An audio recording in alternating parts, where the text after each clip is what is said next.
Smoking is injurious to health. It causes cancer.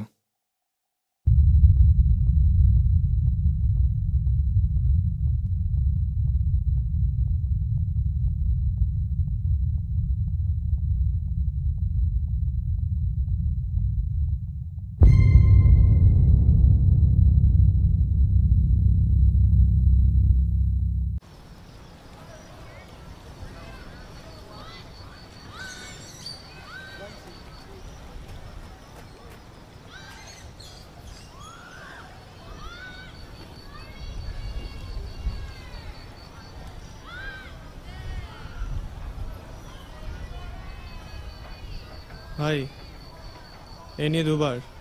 হাট, এই নিয়ে 3 বার। আর ওটা তো ক্লাস 8-এ হয়েছিল। তো তুই কি চাস, নিশ্চয় মেরে ফেল করবি নাকি? পূজা,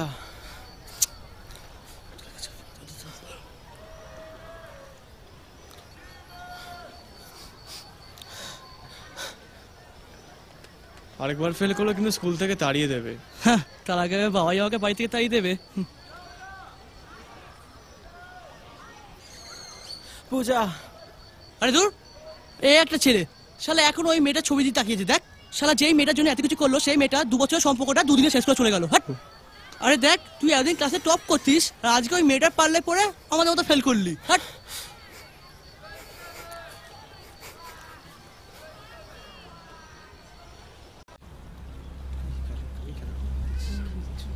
আবি দেখ, আবার ফেল করেছে। তোদের লজ্জা করে না? কি করছিস ছি তোরা? ছি ছি। ইরানিকে আবার ফেল করেছি। কি রে, কতবার ফেল করে এরা? তোদের ওরা শেষ, ওরা শেষ। তোরা মর জলে ডুবে। পড়াশোনাই করো জিত না তোদের। ছেড়ে দে পড়াশোনা। চল আমরা যাই। কি করব তাহলে আমি? ওকে ছাড়া তো বাঁচতে পারবো না। আর এই অপমান আমাদের বাঁচতে দেবে না। হুম।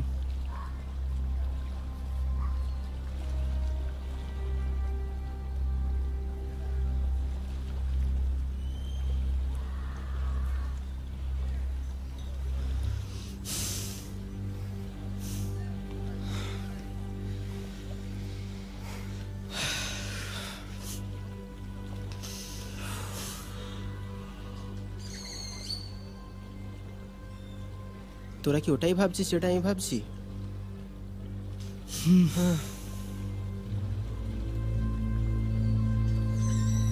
আমি তাহলে ধরে নিচ্ছি।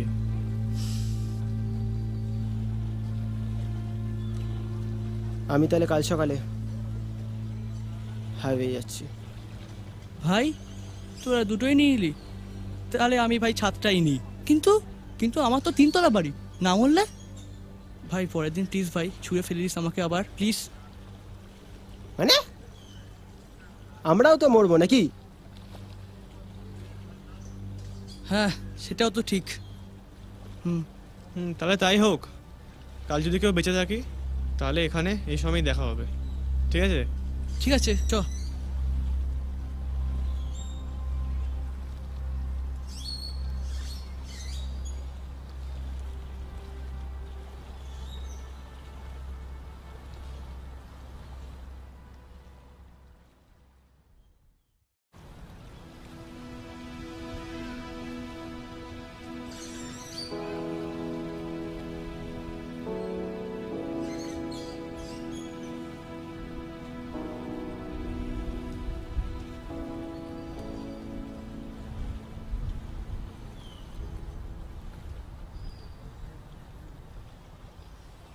কি রে সৌরভ, মরলি না? আর সব অ্যারেঞ্জ করলাম, টোলটাও নিয়ে গেলাম।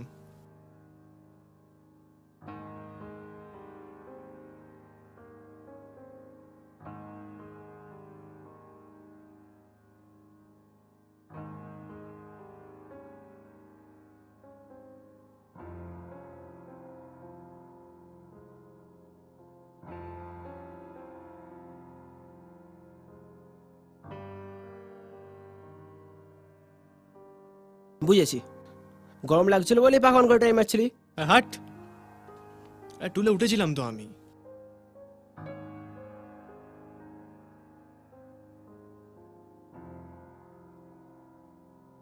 দড়িটাও ঠিকঠাক বেঁধেছিলাম। কিন্তু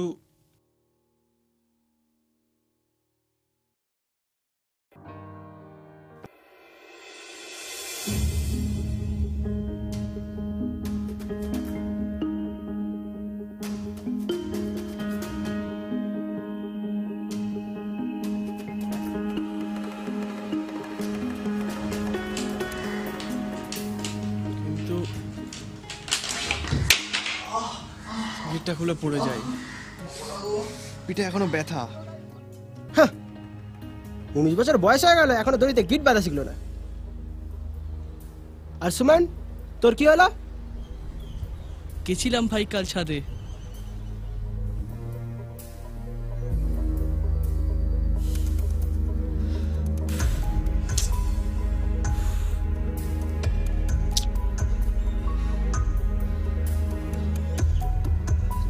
তারপর জানতে পারলাম আমার হাইট ফোবিয়া আছে।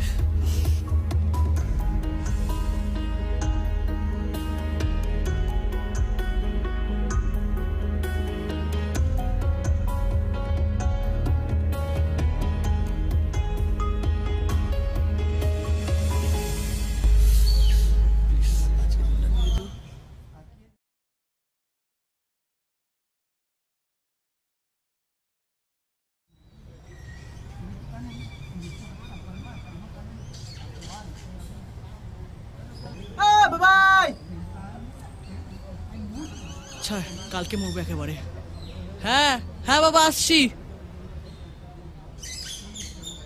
বিশ্বাস কর ভাই, অনেক চেষ্টা করেছিলাম, তারপর ব্যাস বাবা ডেকে নিল, বাস আর করতে পারলাম না। তুই এত বকছিস কেন? তুই মরলি না কেন? হ্যাঁ হ্যাঁ বল, এবার তুই বল বল। আরে আমি গেছিলাম তো হাইওয়েতে, কিন্তু ধর্মঘট ছিল।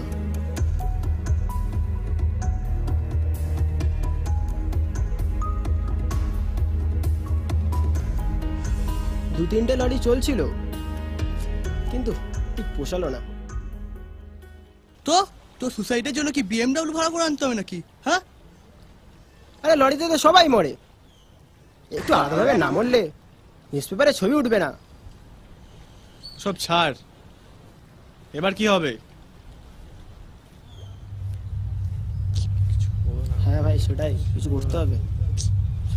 চল আরেকবার গিয়ে চেষ্টা করবো আজকে। চল আমাকে করতে হবে কিছু আজকে বাড়িতে গিয়ে। সেটাই রে, করতে হবে, কিছু করার নেই। দেখতে হবে।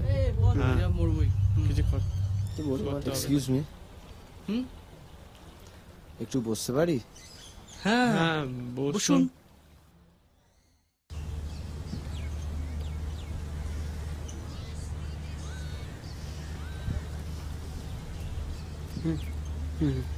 চল বাদ দে, শোন না যেটা বলছিলাম।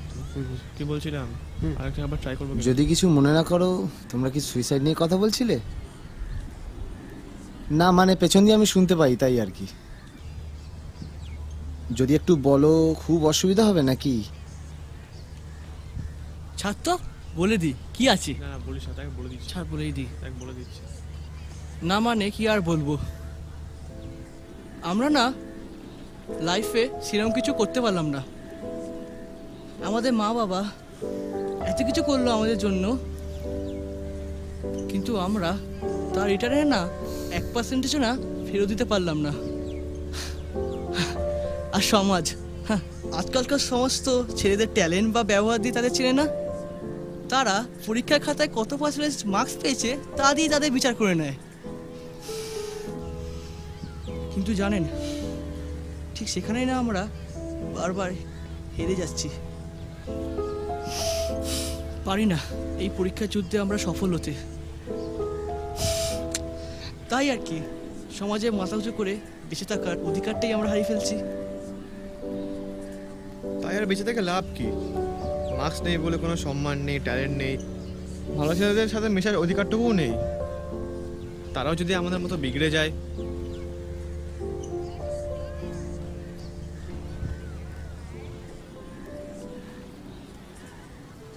আর ওর কি হয়েছে? মেয়ে, ওকে ছাড়া নাকি আবার বাঁচতে পারবে না। বুঝতে পেরেছি। আর আর কি? আর কি মানে? এটা কি অনেক নয়? ব্যাস এইটুকুনি? জীবনের সাথে আসল লড়াইটা করলে কোথায় তোমরা? আপনি কি বলতে চাইছেন?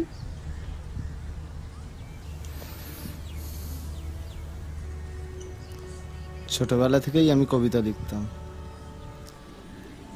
পড়াশোনায় আমি তোমাদের মতোই ছিলাম। কিছু গল্প আর কবিতা লিখে যা একটু রোজগার করতাম বিভিন্ন জায়গা থেকে। বাবা মা দিদি সব আমার আশাতেই বসে।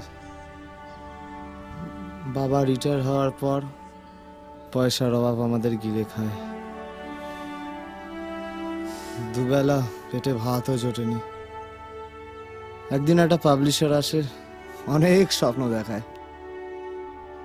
তাকে আমার সব ভালো গল্প আর কবিতা দিয়ে দিই, অ্যাডভান্সও পাই। অনেক দিন বাদে নিশ্চিন্তে ঘুমাই। পরের দিন খবরের কাগজে দেখি আমার কবিতাটা ছাপা হয়, কিন্তু কবির জায়গায় আমার নাম নয়, মানে? সেই পাবলিশারের নাম হয়। সব স্বপ্ন স্বপ্নই রয়ে থাকে আমার কাছে। নিজেকে সামলাতে পারি না, সব ছেড়ে এখানে চলে আসি।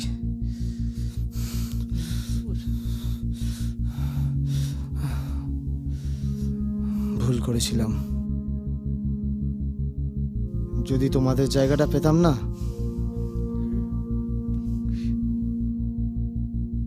এখন একটা কলম কেনারও টাকা নেই, কবিতা কি লিখবো? তো এবার আপনি কি করবেন? আবার লড়বো। রাতের অন্ধকার যতই থাকুক, আকাশে তারারা থাকে, তারা ঠিক পথ দেখিয়ে দেয়। এই এত হাসির মুখ যারা তোমাদের অন্ধকারে ধাওয়া করেছে, তারাই তোমাদের একদিন সাফল্যতার হাততালিতে গর্জিয়ে উঠবে। এখনো সময় আছে তোমাদের। নিজেদের আলোর সন্ধান নিজেরাই করো। বাড়ি যাও, একটা নতুন করে জীবন শুরু করো। এত সহজে হার মেনো না। ভেবে দেখো, কিছু না কিছু ঠিক খুঁজে পাবে। এই সৌরভ, তুই গিটার বাজাতিস না? কি হলো, ছেড়ে দিলি কেন তুই? আরে বাড়িতে তো চাপ দিছিল না, তুইও তো এত ভালো আঁকতিস, লেসনটা কমপ্লিট করতে পারলি না? এবার করব। আর উৎসব, তুই বাড়ি যা, ওকে ভুলে যা। বাড়ি থেকে আবার পড়াশোনা কর। ভাই, আমাদের জীবনে এবার কিছু একটা করতেই হবে। আর না, এভাবে থাকবো না আমরা। করব, এইবার করব। দাদা, আপনার নামটা?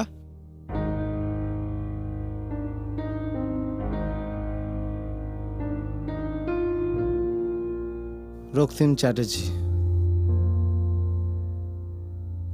আর যদি আমরা সত্যি কিছু করতে পারি, আপনার সাথে কিন্তু একবার দেখা করব। আপনার অ্যাড্রেসটা যদি একটু বলেন।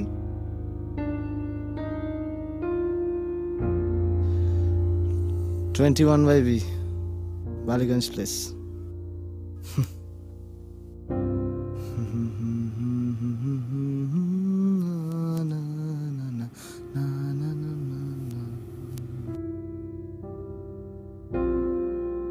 চল, তবে তাই হোক। চল।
এ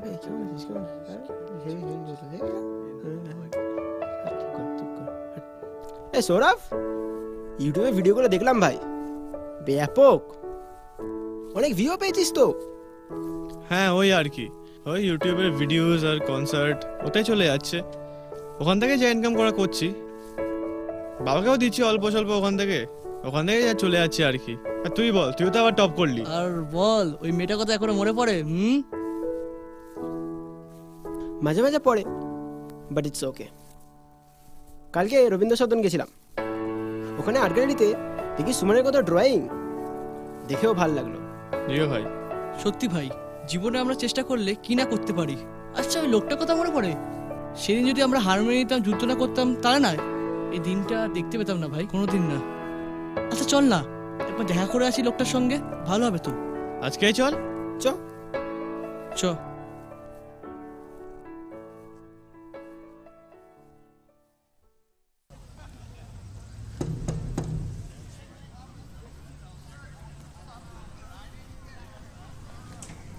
হ্যাঁ বলুন।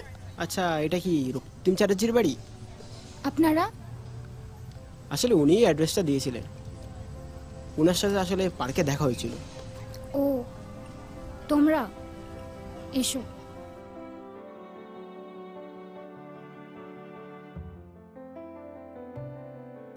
আপনি? হ্যাঁ, আমি ওর দিদি হই। ও আচ্ছা আচ্ছা, ওনাকে একটু ডেকে দেবেন প্লিজ। হ্যাঁ, তোমরা বসো।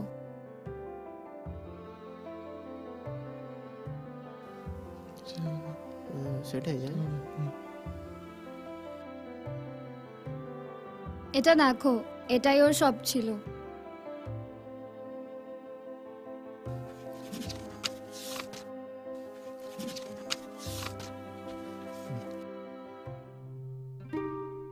কুড়ি মে। কবি কোনো জীবিকা নয়, কবি হলো উপাধি। কিন্তু আর তো কিছু পারি না, জীবনে অর্থ উপার্জন করতে হবে, এটাই জানি। 15ই জুন, অনেক কথা, অনেক বাধা এসেছে, অবশেষে একটা সুযোগ এসেছে। 16ই জুন, আগাম টাকা কিছু দিয়ে এসেছি ওদের। জানি কাজটা উচিত নয়, কিন্তু এর দ্বিগুণও ফেরত পেতে পারি। 22শে জুলাই, পায়ের তলার কোনো মাটি খুঁজে পাইনি। আজ সকালের কাগজ আমার কবিতার চিতা সাজিয়ে দিয়েছে। আমার বই, এত দিনের সাধনা, কবিতা গুচ্ছ আজ প্রকাশিত হয়েছে, কিন্তু লেখকের নামটা পাল্টে গেছে। 2 আগস্ট, বারবার জলের তলা থেকে উঠতে চেষ্টা করছি, কিন্তু কেউ যেন ঠেলে নামিয়ে দিচ্ছে জলে। আমার কবিতারও কি আমাকে ত্যাগ করেছে? 4 আগস্ট, পারলাম না এই নির্মম পৃথিবীর সাথে লড়াই করতে। আমার সব চেষ্টা ব্যর্থ হলো। অন্ধকারে শুধু 2 হাত ছুঁড়ে হাতড়ালাম, দূর দিগন্তে কোনো প্রাণী নজর এলো না। পাশে পেলাম একটা স্থির নগ্ন বৃক্ষ, মনে হচ্ছে সে আমার মতোই অসহায়, তাই তাকেই কণ্ঠে জড়িয়ে আপন করে নিলাম। তাই তাকে কণ্ঠে জড়িয়ে আপন করে নিলাম।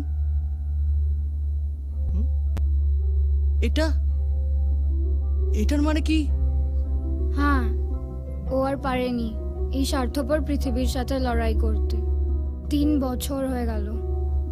মানে ওনার সাথে তো প্রায় আমরা 1 বছর আগে দেখা করলাম।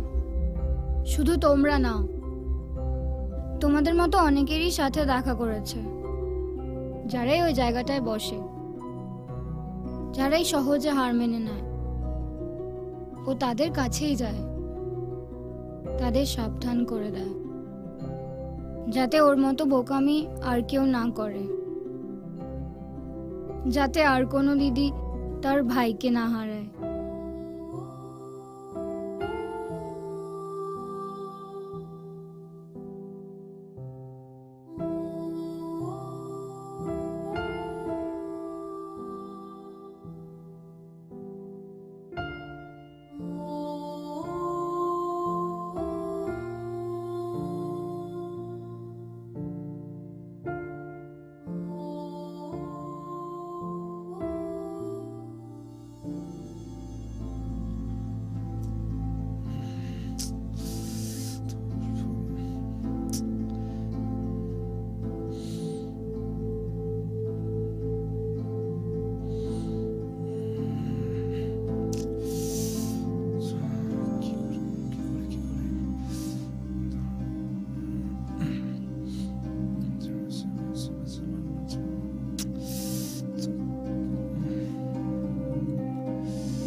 এক্সকিউজ মি, একটু বসতে পারি?